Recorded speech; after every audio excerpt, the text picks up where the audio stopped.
안녕하세요. 제3강 공간과 시간의 인식론 수업을 시작하겠습니다. 저는 경북대학교 철학과의 문장수입니다. 이 연구는 2021년 대한민국 교육부와 한국연구재단의 지원을 받아 수행된 연구임을 알려드립니다. 이번 시간에도 과학과 진리 인식의 기초라는 대주제 아래 기호와 개념에 대해 더 깊이 탐구해 보겠습니다. 우리는 동물 기호와 인간 기호를 비교하며 과연 기호가 단순히 반응하는 것인지 아니면 창조하는 것인지를 살펴보려 합니다. 먼저 동물 기호의 특징은 고정적이고 상황 의존적이라는 점입니다. 이는 구체적인 상황과 결합되어 현재 직면한 본능적인 자극, 즉 위험, 먹이, 번식 등에 대해서만 발신됩니다. 또한 비분절적이라는 특성이 있습니다.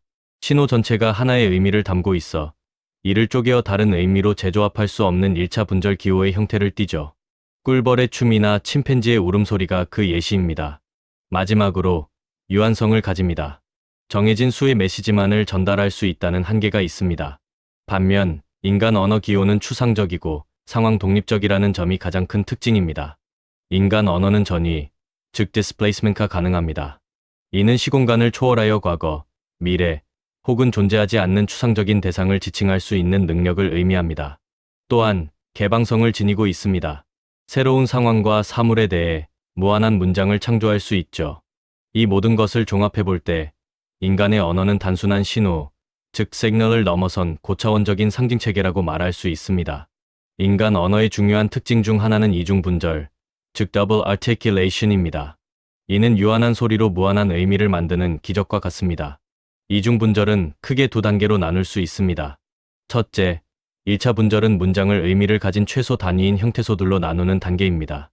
예를 들어 사과가 맛있다라는 문장을 사과와 가, 맛있, 다와 같이 의미를 지닌 최소 단위로 나누는 것입니다. 둘째, 2차 분절은 의미가 없는 소리의 최소 단위인 음소들로 나누는 단계입니다. 예를 들어 사과라는 단어를 샤, 아, 고, 오, 아와 같이 더 이상 쪼갤 수 없는 소리의 단위로 나누는 것을 의미합니다. 이러한 이중분절 구분의 의의는 경제성과 창조성에 있습니다. 경제성 면에서는 수십 개의 음소만으로 수만 개의 단어와 무한한 문장을 구성할 수 있게 합니다. 그리고 창조성 면에서는 이중분절 덕분에 인간은 유한한 자원을 가지고 끊임없이 새로운 의미를 생산하며 지식을 확장할 수 있게 됩니다. 결론적으로 이중분절은 인간 지능의 구조와 능력을 보여주는 핵심 지표이며 동물의 기호 체계에는 존재하지 않는 인간만의 고유한 특징이라고 할 수 있습니다. 다음으로 기호의 구조, 즉 기표와 기에 대해 알아보겠습니다. 언어는 단순히 이름의 목록이 아니라 개념과 소리 이미지의 결합입니다. 여기서 언어의 내용은 기에, 즉 signifi에이며 기호를 통해 전달하고자 하는 관념이나 개념, 다시 말해 머릿속에 떠오르는 대상의 이미지라고 할 수 있습니다. 반면 언어의 형식은 기표, 즉 signifiant이며 개념을 실어 나르는 청각적 이미지나 글자, 즉 입 밖으로 나오는 소리나 종이에 적힌 문자를 의미합니다. 구체적인 예시로 나무를 들어보겠습니다. 기에는 줄기가 있고 잎이 무성한 식물이라는 추상적인 개념이며 기표는 한국어의 나무라는 소리 혹은 나무라는 문자 형식입니다. 핵심은 기호가 동전의 양면처럼 기표와 기의가 결합하여 하나의 가치를 형성한다는 점입니다.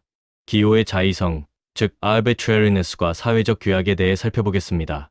나무를 반드시 나무라고 불러야 하는 필연적인 이유는 없습니다. 기표인 소리와 기인 개념 사이에는 아무런 자연적, 내적 연결고리가 없죠. 이에 대한 논거와 예시를 들어보겠습니다. 첫째, 언어의 다양성입니다. 동일한 사과라는 개념을 한국에서는 사이과, 영어권에서는 apple, 프랑스어권에서는 palm이라고 명명합니다. 만약 기표와 기의 사이에 필연적인 관계가 있다면 전 세계 언어는 하나여야 할 것입니다. 둘째, 의성어의 예외입니다. 의성어조차 국가마다 다르게 표현되는 것은 자의성을 증명하는 예시입니다. 한국에서는 멍멍이라고 하지만 영어권에서는 머워라고 표현하죠. 셋째, 사회적 규약입니다. 비록 자의적이지만 한 사회 내에서 약속된 이상 개인이 마음대로 바꿀 수 없는 사회적 강제성을 지닌다는 점입니다. 결론적으로 언어는 사물에 붙여진 꼬리표가 아니라 사회적 관계 속에서 만들어진 독립적인 체계라고 할 수 있습니다. 다음은 개념의 분류 중 양, 즉 quantity에 따른 분류입니다. 단독 개념, 보편 개념, 집합 개념으로 나눌 수 있습니다. 이 분류는 그 개념이 가리키는 대상의 수와 범위가 어떠한지에 따라 달라집니다. 먼저 단독 개념은 individual concept이라고도 하며 오직 하나의 개별적인 대상만을 가리키는 개념입니다. 소크라테스, 대한민국의 수도, 지구 등이 그 예시입니다. 다음으로 보편 개념은 universal concept로 같은 성질을 가진 동일 종류의 대상 전체에 적용되는 개념입니다. 사람, 도시, 행성 등이 여기에 해당합니다.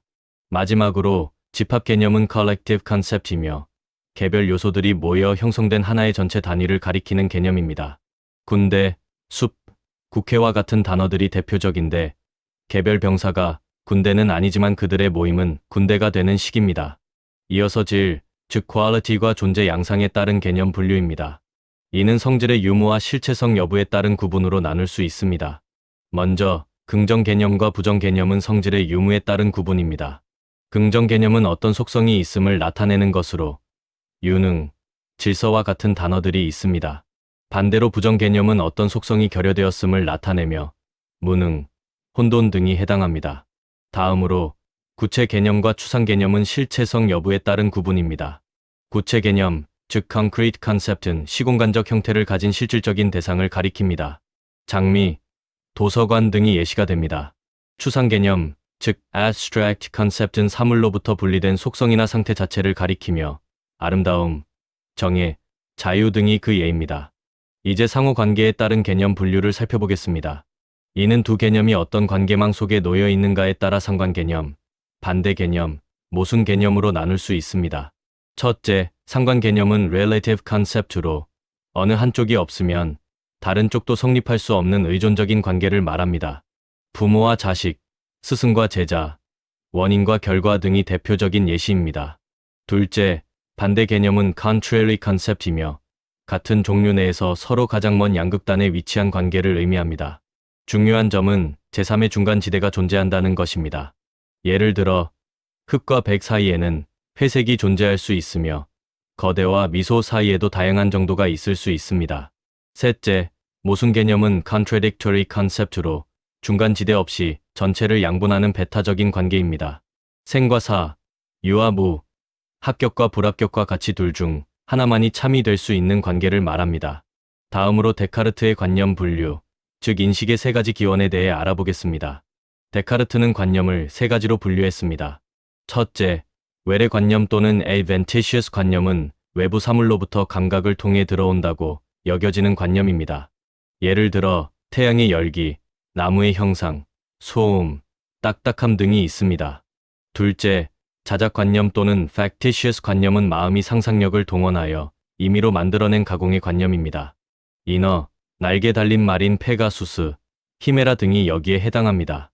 셋째, 선천 관념 또는 innate 관념은 외부 경험이나 의지적인 가공 없이 인간의 본성 자체에 각인된 관념입니다. 신의 개념, 수학적 공리, 논리적 법칙, 그리고 존재를 의미하는 에고 등이 이 범주에 속합니다. 이러한 관념 분류를 바탕으로 데카르트의 핵심 주장을 정리해 볼 수 있습니다. 데카르트는 외래 관념은 감각의 가변성 때문에 기만적일 수 있다고 보았습니다. 또한 자작 관념은 주관적인 허구에 불과하다고 보았죠.